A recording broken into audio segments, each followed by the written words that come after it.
might just be the most popular music in the world, so while he was touring Aotearoa, we talked to rapper-producer Oddisee, who's worked with DJ Jazzy Jeff, Talib Kweli, you know, just to name a few. Hip-hop originated in the South Bronx of New York City. It was a Jamaican immigrant by the name of DJ Kool Herc, who took sound system culture from the West Indies, and he DJ'd parties. It was then that he stumbled across the idea of putting two turntables together.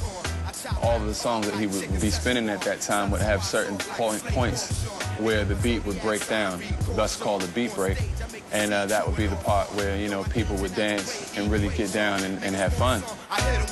It would have a master of ceremonies who would host the party and hype the crowd up, and then they started to put to rhyme what the DJs were doing at that time, and that master of ceremonies became just as popular as the DJ, and thus gave birth to the relationship between the MC and the DJ.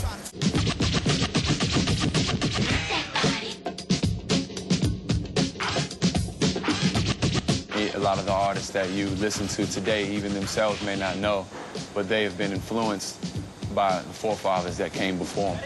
The Furious Five and Grandmaster Flash and Kool Herc, moving on down to Run DMC, MC Sham, Boogie Down Productions, etc.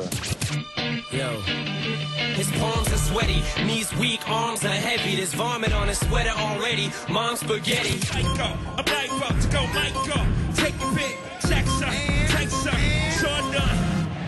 In my opinion, the U.S. is definitely still considered the home of hip-hop. Regardless of where it's gone, that's the mecca from which it came. Whether it turns into dubstep, whether it turns into electronic music, whether it becomes more up-tempo or down-tempo, live-based or sample-based, that relationship of rapping over a loop is what keeps it at its core of hip-hop. And that definitely started in the States, and you still hear that. Turntablism, lyricism, MCing, graffiti, and breakdancing. Those were the elements that really combined the culture that brought people from all different walks of life to say we really appreciate the same thing. I remember as a child seeing Tupac lyrics spray painted on the walls in Sudan, and one of the lyrics that I saw mostly was "Only God Can Judge Me" by Tupac. And this is an Islamic society, and this is a society where they had child soldiers. A lot of these child soldiers were listening to Tupac lyrics and lyrics like "Only God Can Judge Me." These were the things that were inspiring them to fight through wars. And I don't think Tupac knew he had that effect on people in a third world country. And that's an amazing thing about hip-hop.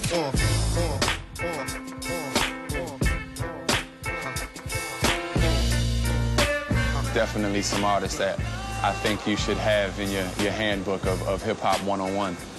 The Roots, one of the most influential groups in hip-hop history, in my opinion. Madlib from the West Coast.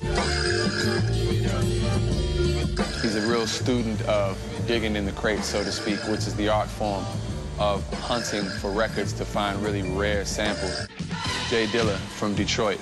He's a producer that has influenced so many producers. If there's an artist that anyone's a fan of right now, they can trace their immediate roots back to Jay Dilla at some point. Longer days, shorter nights, make a beat, recorded nice, order rice, take away, curry out the way we say. Me and Swan ain't like the wait, hurry out the game already, sorta nice, not enough. One of the reasons for its widespread popularity is its ability to absorb local culture and incorporate it into what it is.